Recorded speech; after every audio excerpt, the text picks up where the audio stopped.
നാം അറിയാതെ തന്നെ നിരന്തരം അനിയന്ത്രിതമായി ചെയ്യുന്ന ശീലമാണ് പല്ലുകടിക്കൽ അഥവാ ബ്രക്സിസം. ഇവ രണ്ടു രീതിയിൽ കാണപ്പെടുന്നു: ഉണർന്നിരിക്കുമ്പോഴും ഉറക്കത്തിലുമുള്ള ബ്രക്സിസം, മാനസിക പിരിമുറുക്കം, നാഡീരോഗങ്ങൾ, ദഹന പ്രക്രിയയിലെ തകരാറുകൾ, നിരതെറ്റിയുള്ള പല്ലുകൾ എന്നിവ ബ്രക്സിസം എന്ന അവസ്ഥയിലേക്ക് നയിക്കുന്നു.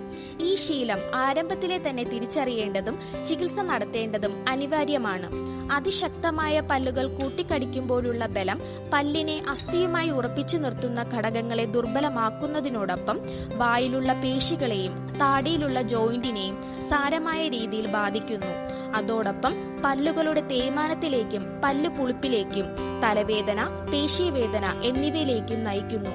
കൂർക്കം വലിക്കുന്നത് പോലെ തന്നെ ഉറക്കത്തിൽ പല്ലുകടിക്കുന്ന ശബ്ദം പങ്കാളിയെ ശല്യപ്പെടുത്തുന്നു. പലപ്പോഴും നിങ്ങൾ ഇതിനെക്കുറിച്ച് അജ്ഞരായിരിക്കും.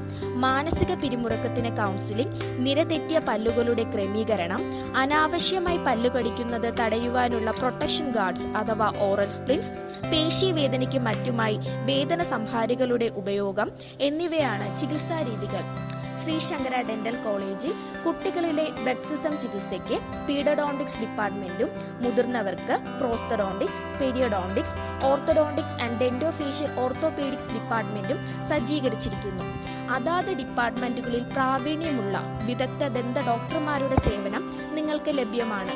കോവിഡ് മഹാമാരി മൂലം സാമ്പത്തിക പ്രതിസന്ധി രൂക്ഷമായ ഈ കാലയളവിൽ BPL രോഗികൾക്ക് തികച്ചും സൗജന്യ ചികിത്സ ലഭ്യമാണ്. APL രോഗികൾക്ക് ചികിത്സയ്ക്ക് ഉപയോഗിക്കുന്ന വസ്തുക്കളുടെ തുക മാത്രം നൽകേണ്ടതുള്ളൂ. ശ്രദ്ധിക്കുക, ആദ്യത്തെ 1000 രോഗികൾക്ക് മാത്രമാണ് BPL ആനുകൂല്യം ലഭിക്കുക. സ്ലോട്ടുകൾ ബുക്ക് ചെയ്യാനായി എത്രയും വേഗം ശ്രീ ശങ്കര ഡെന്റൽ കോളേജ് സമീപിക്കുക. നിങ്ങളുടെ സ്ലോട്ട് ബുക്ക് ചെയ്യുക. നന്ദി.